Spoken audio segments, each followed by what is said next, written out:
Hello tout le monde, bonjour à tous, j'espère que vous allez bien.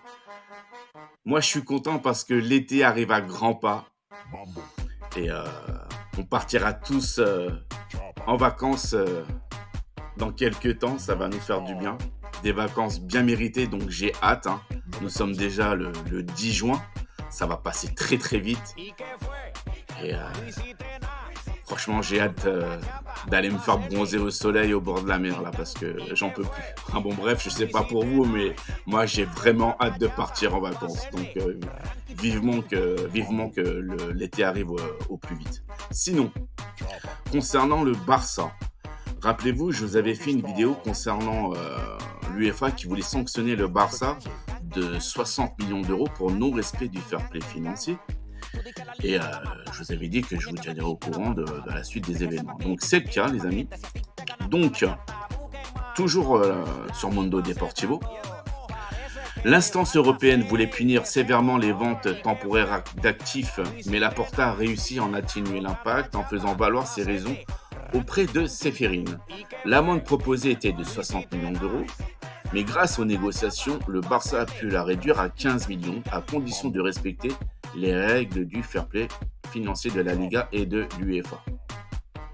Donc, ces derniers mois, le Barça a dû déployer tout son arsenal diplomatique pour atténuer une lourde sanction de l'UEFA concernant les leviers activés à l'été 2022, qui ont eu un impact positif sur sa comptabilité à partir de la saison 2022-2023.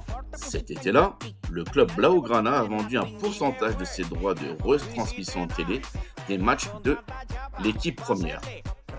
Par exemple, 10% de ses droits pour 25 ans ont été cédés à Sixth Street pour 207 millions d'euros. Il a ensuite cédé 15% supplémentaires pour 315 millions d'euros à la même société, donc toujours Sixth Street. La Liga a accepté ces transactions, mais l'UEFA a désapprouvé. Et ça, c'est un élément très important, arguant que ces ventes ne pouvaient être qualifiées de revenus d'exploitation comme le club Blaugrana, mais plutôt de profit sur perte d'actifs incorporels. C'est un terme qui me fait toujours halluciner, hein, actifs incorporels. Faut vraiment aller loin hein, pour chercher ce terme-là, mais bon, bref, c'est pas le plus important.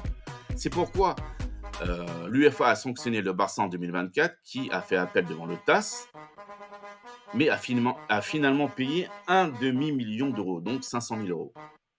L'UEFA a voulu aller plus loin et sanctionner à nouveau le Barça avec une somme très importante. Le club a en effet appris que le comité exécutif de l'UEFA, en charge du dossier, proposait une amende de 60 millions d'euros.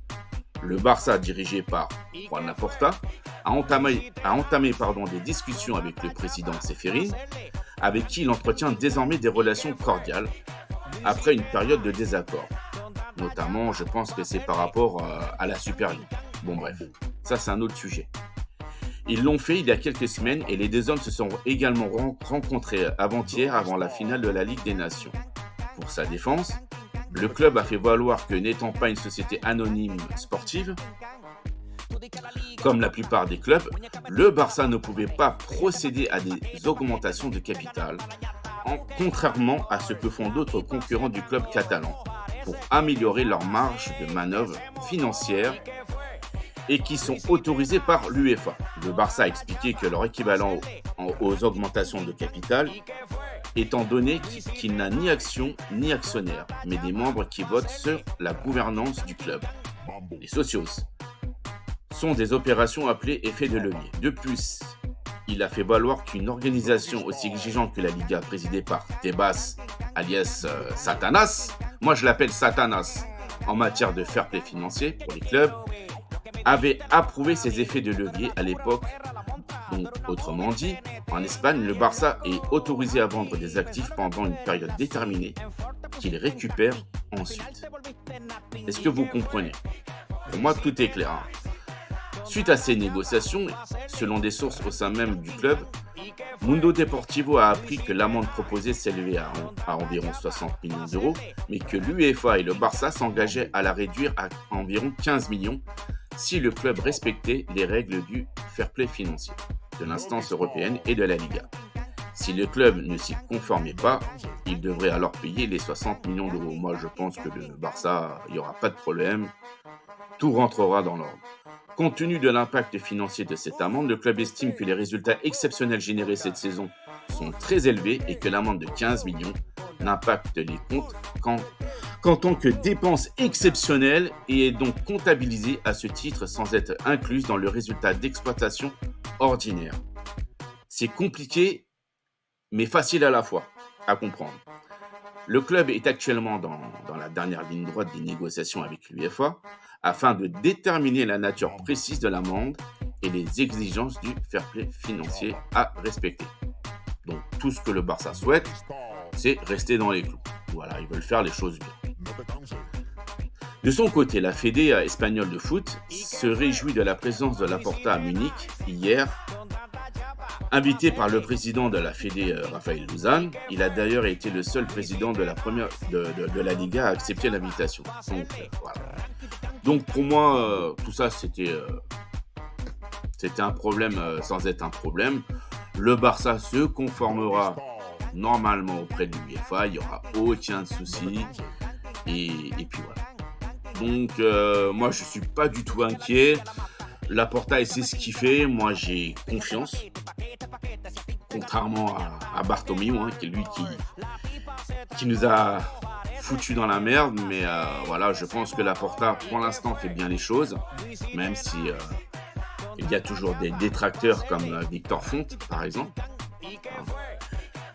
Mais je pense qu'il n'y aura aucun problème. Voilà les amis, en tout cas, j'espère que cet article vous a plu. Et puis, écoutez, si j'ai d'autres infos, je reviendrai vers vous, comme d'habitude. Je vais pas faire des vidéos pour des articles secondaires. J'ai pas envie de vous faire perdre votre temps. Je préfère me consacrer sur des sujets quand même importants. Ce qui se passe aussi entre le Barça et Ter Stegen, je ferai une vidéo là-dessus.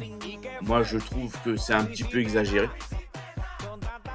Voilà, et je vous en parlerai demain ou après-demain. En tout cas, pour l'instant, tout va béné. Et puis, on a hâte. Enfin, moi, j'ai vraiment hâte de regarder la Coupe du Monde des clubs, ce que ça va donner. Et puis, je ferai quelques vidéos sur certains matchs très importants. Voilà les amis. En tout cas, je ne vous retiens pas plus. Merci à vous tous pour votre présence, pour vos abonnements. Ceux qui découvrent ma chaîne, écoutez, comme d'habitude, vous êtes la bienvenue. J'ai une très très bonne communauté. Tout le monde est sympa, tout le monde est gentil. Il n'y a aucun manque de respect, comme d'habitude. Vous connaissez la chaîne. Voilà, et les anciens, ils sont là, comme d'habitude, toujours OP, toujours présents. Et puis, vous êtes tous la bienvenue. Tant qu'il y a du respect, il n'y a aucun souci. Je vous souhaite à tous une excellente journée. Portez-vous bien et je vous dis à bientôt. Ciao, ciao les amis.